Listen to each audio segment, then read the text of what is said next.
That folk music that you play there, what is that? How do you call that folk music? I think it was Studs Terkel who asked Big Bill Brunzi, did he consider his blues music to be folk music? And Big Bill says, well, never heard no horses sing.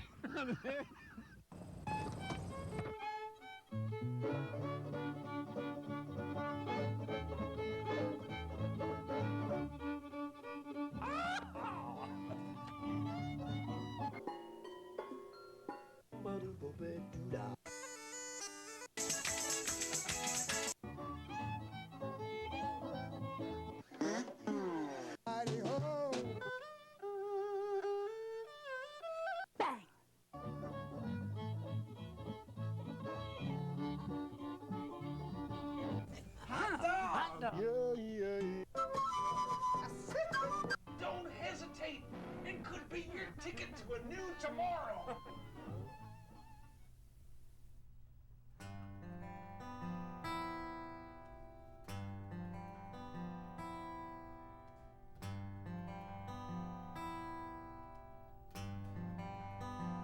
That's real love, so hard to define.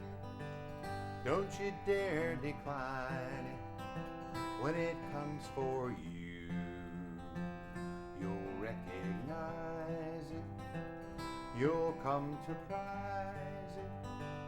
That's real love.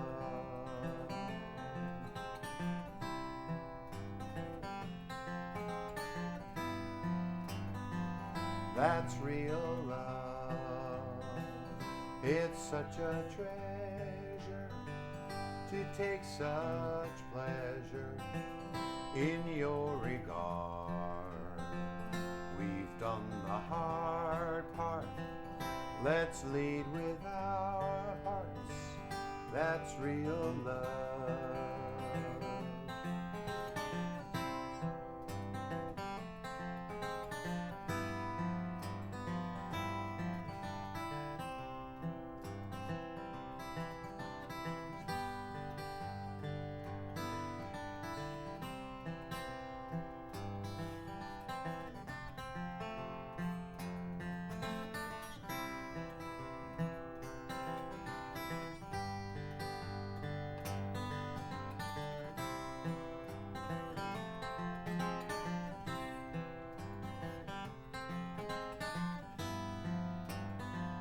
That's real love. There's nothing sweeter than life with Rita, my real love. It's everlasting, it's flabbergasting. That's real love.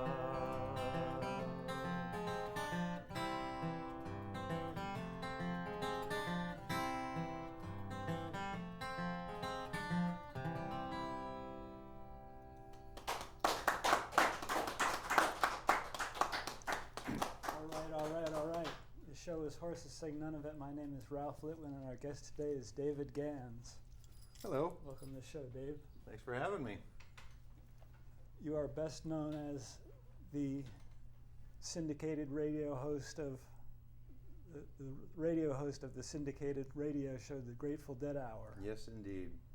But it's an important distinction. I am a musician with a radio show, not a DJ with a guitar. I was a musician long before I ever heard of the Grateful Dead, long before I wandered into journalism, and long before I accidentally became a host of a radio show. How did you accidentally become a host of a radio show? Well, I wrote a book about the Grateful Dead, and then I went on a local show in San Francisco called the K-Fog Deadhead Hour to promote my book, and produced a little segment, sort of a little documentary piece about a particular Grateful Dead song. And I had a lot of fun doing it, and I played a few rarities and things. And the host of the show was sort of in over his head. He wasn't really a deadhead.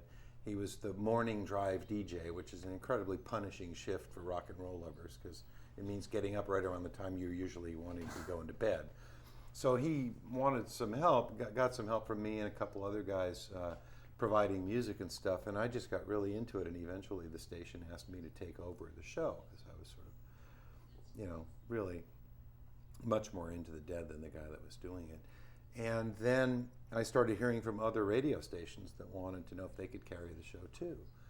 And without ever intending to, I became the host of a nationally syndicated show. When WNEW came knocking at my door and asked if they could carry the show, I realized, there might be some potential in this. So I went to the Grateful Dead and asked if it was okay with them if I syndicated the show, and they said absolutely. So I made it a business arrangement with them, and the next thing I knew, it's 25 years later, and that's been my day job all this time. It's a great story.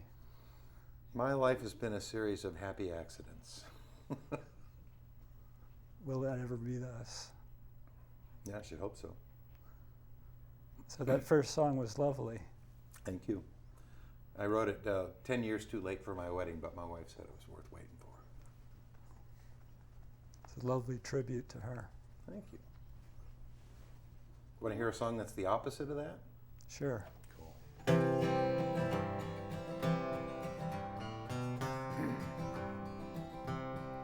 My ex-girlfriend's ex-husband was questioning my paradigm. Guess he hadn't been told the new bones in her cauldron were mine. I was her man of the future till her past came around.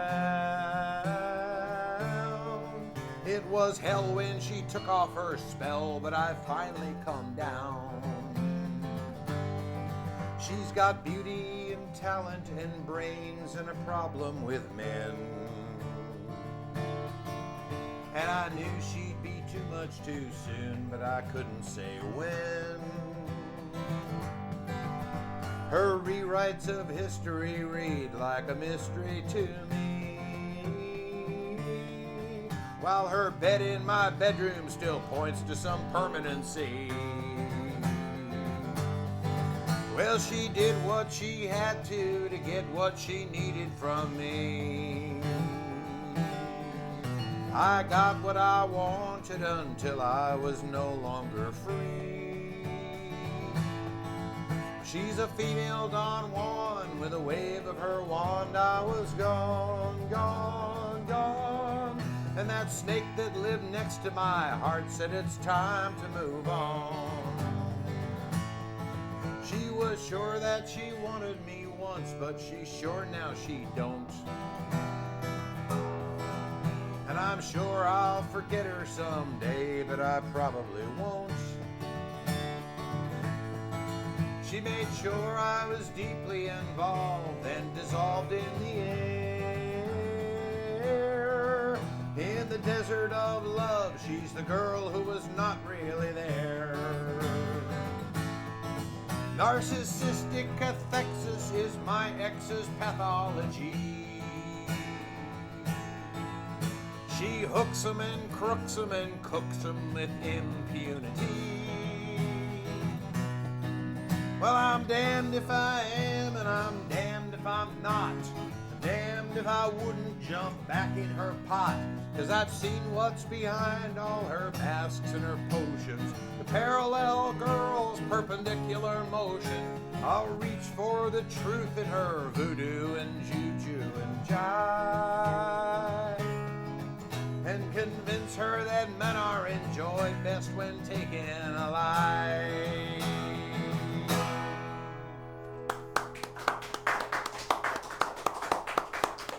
Based on a true story, of course. But Very amusing. it was that heartbreak that led me to the true love that led to the first song. So everything works out in the long run. Kick in the ass is a shove in the right direction, as I So you're touring in support of your latest recording, which has an amusing title. Yes, the CD is called The Ones That Look the Weirdest Taste the Best. I suppose I should play the title song for you. It's a song about shopping at the farmer's market. And people can go for more information to Gans, DGANS .net, .com. .com. I'm a .com. I don't know if dgans.net leads them to my, I don't know. That might just lead them to the old 404 there on the internet. I don't know. I I should probably grab those other domains too, like dgans.org and dgans.gov. I wouldn't want to be nobody would want to live in the country that's ruled by dgans.gov. Trust me on this. It's just dgans.com at this point. Okay, so the ones that taste the weirdest. The ones that look the weirdest. Look the weirdest, taste the best. Yeah. It's a reference to tomatoes. I'm sorry, it's nothing more interesting than that. Want to hear the song? Yeah. Okay. This song is actually co-written with my wife, who's the produce maven in the family. She rescued me from a life of junk food,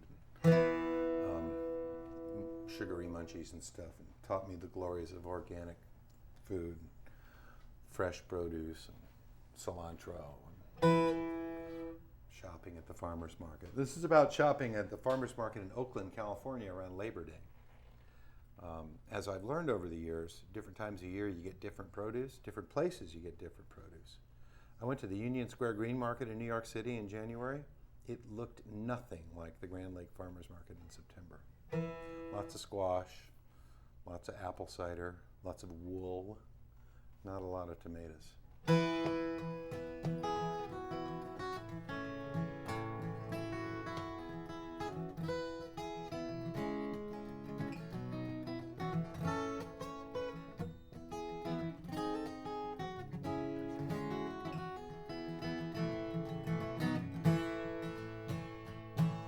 Well, I can't live the way I did when I was an immortal kid. The things that I ingested were a crime. All that sugar, starch, and lard were making my aorta hard, and I'd prefer to live a long, long time. So on market day in our hometown, we rise and shine and head on down, where the families and the farmers meet and thrive. Because we're taking nature's course, we get it fresh right from the source, where the bounty of the county comes alive. We'll have yellow thin potatoes and some fat heirloom tomatoes. I think the ones that look the weirdest taste the best. Well, I'll get fish while you go. Look for English peas for Hugo, that's our cat. Then we'll shop together for the rest. And on market day in our hometown, we rise and shine and head on down, where the families and the farmers meet and thrive. Because we're taking nature's course, we get it fresh right from the source, where the bounty of the county comes alive.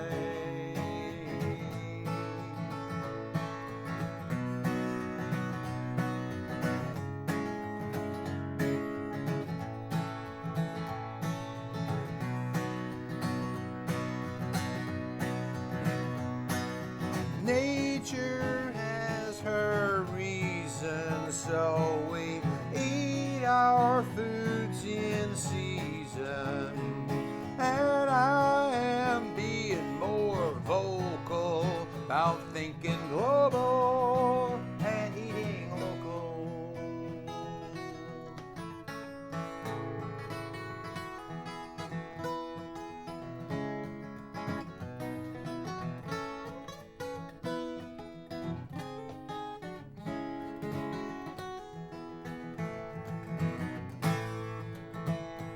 Well, peaches are all gone, by gosh, but soon we'll have kabocha squash. Leeks and yams are looking mighty good.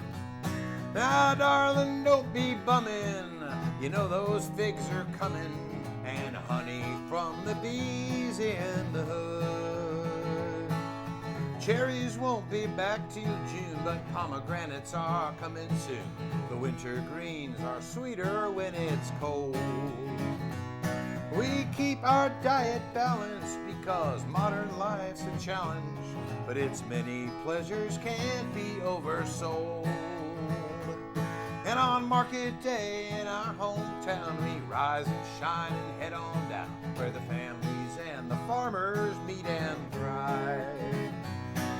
Because we're taking nature's course, we get it fresh right from the source, where the bounty of the county comes alive. Where the bounty of the county comes alive.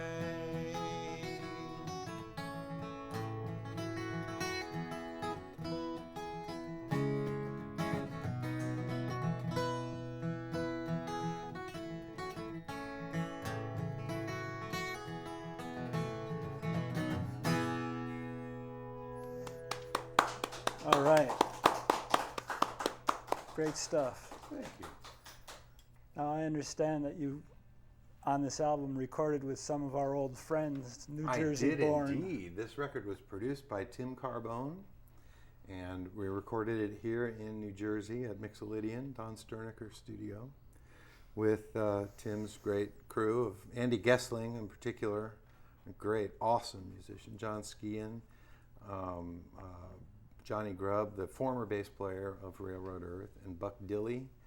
And amazing, the rest of the bass playing was done by a guy from New York named Lindsay Horner, who I was just thrilled. Everybody there. I mean, I did it with them because I'm a huge fan of Railroad Earth, and I think that all those guys in that band, you know, Todd Schaefer's a terrific songwriter, and he's surrounded by these amazing players who understand that the job of the band member is to tell that story, tell the song. It's not about your hot licks and stuff, you know. And so I just knew. We played a few gigs together. They have this other band called the Shock and Awe Mountain Boys. It's a quartet, you know, subset of Railroad Earth guys. And we played a few shows together. And I just thought it would be a dream to go in the studio with them, and it turned out to be just a tremendously rewarding experience, having my songs realized by those great players. They're a great crew. They are. Every song got exactly what it needed from them. Andy played like 8-10 different instruments on the course of that record. Every one of them he played with authority and passion and power, sweetness where it was needed. I think of Andy Gessling as my desert island musician. If I could just take one guy on tour, it would be him, and a trunk full of instruments. He's been one of our most frequent guests on Horses Sing None of It in various different groups and as a solo. He's just great.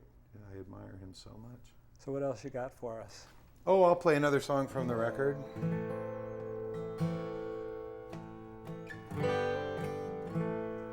I want you to play with me on the next one.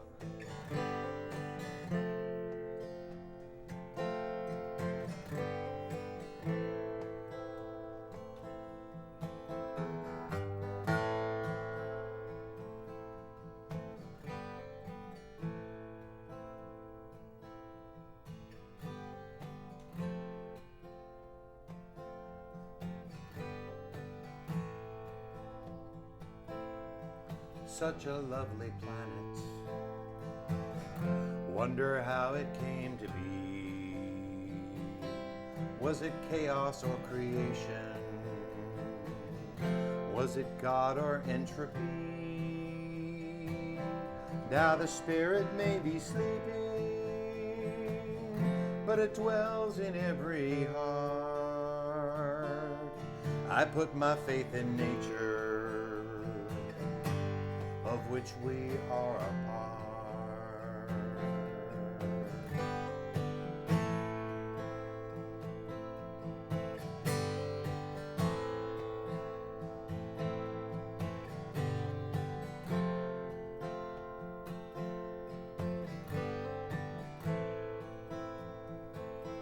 There are many here among us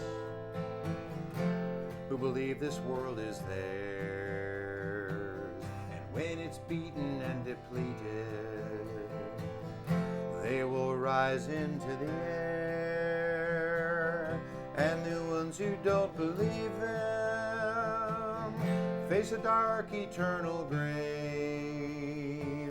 No one knows, but they are certain. Save us from the saved.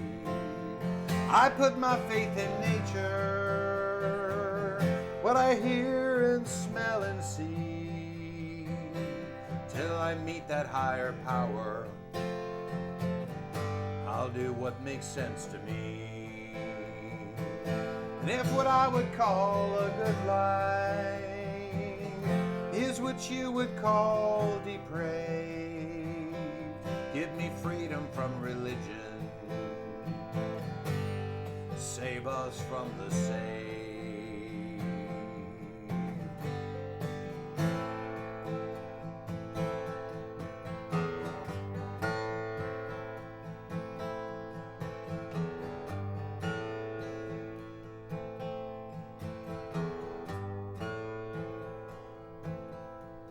I honor your tradition, and I insist you honor mine. In a world with any justice, blasphemy is not a crime. You believe what you believe in. I respect your wish to pray, but if you try to make me join you, I'll resist you all the way. I'm not saying I know better, I'm just saying we don't know. Till the day we get an answer, I go where my heart says go. It's a narrow-minded Jesus I see reflected in your eye. He was all about compassion. If he knew you, he would cry. I put my faith in nature, what I hear and smell and see, until I meet that higher power. I'll do what makes sense to me. And if what I would call a good life is what you must call depraved, give me freedom from religion. Save us from the saved.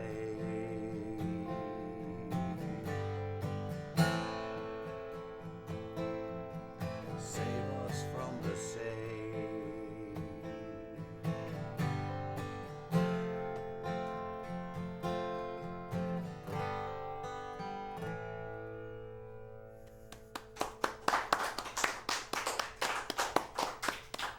All right. It's a good one. Well, in my travels, I see a lot of annoying religious messages. God has a heavy marketing budget in the South. Yes, he does. And he's a cranky son of a bitch. I saw one in North Carolina, it's a billboard that said, "Stop taking my name in vain or I'll make your commute even more annoying." Signed, God. I thought it was, remember Bob Newhart and those little routines he used to do where he was one end of a phone conversation? Uh-huh. I'd love to hear him do the conversation of the guy on the classified ad or the advertising agency taking the call from God. You want a billboard? And it says what now? God, can I get a credit reference on that? So I'm not a good enough comedian to do that routine, but that's what I envision when I think about God taking out billboards. Now, you said earlier that you were a musician before you became a Deadhead. That's true. Do you care to share a story of how that happened? It happened the way it happened to a lot of people. My roommate and songwriting partner gave me some LSD and took me to a Grateful Dead concert, and mission accomplished. It was a very, very hot night. We were in the last row of Winterland, very, very, very top of the balcony. It was the only time I ever saw Pigpen, and I was way too far away to actually really get much of what he was doing down there. But little bits of music stayed etched in my mind after I finally came down, and I went and got some records and realized what songs they were, and I really started to appreciate. I came from the singer-songwriter school. I was a big fan of John Prine, Steve Goodman, Jackson Browne, Elton John, Cat Stevens, that kind of stuff. And when I heard the Grateful Dead, they just revolutionized my notion of what songwriting was. And that was even before I began to get a handle on all that stuff going on between the songs. The next time they came to town, in August of 1972, I went to all 4 shows and really started to get into it. It opened up my mind to a lot of different things about music and improved my sense of what was possible. And I got interested in the Dead and followed the Dead. I didn't move out of my house and go on tour or anything like that, but I stayed involved in that music and that culture. And when I started writing for music magazines in the mid-'70s, I would write about the Dead often, along with other, I was a mainstream music journalist for 10 years, but the Dead was one of my favorite subjects, and writing about them led to relationships with them, friendships with them, and stuff. And so as I said earlier, I sort of accidentally got into the radio business and stuff, and I published 3 books about the Grateful Dead, but it never interfered with my own musical progress. You know, I always maintained my own musical thread there and always played semi-professionally. And in about 1998, actually, a couple years after Jerry Garcia died, I had a couple of opportunities to play festivals elsewhere in the country, and that sort of lifted me up onto the national stage, and I started touring. Also because I kind of thought, well, this Grateful Dead thing isn't going to last forever. And I've been, my day job for 25 years now has been doing that radio show, so it may last forever, I don't know, but I always was my own musician and this Deadhead guy, but sometimes one of them eclipses the other. And being a famous Deadhead is a kind of a weird thing to be in life.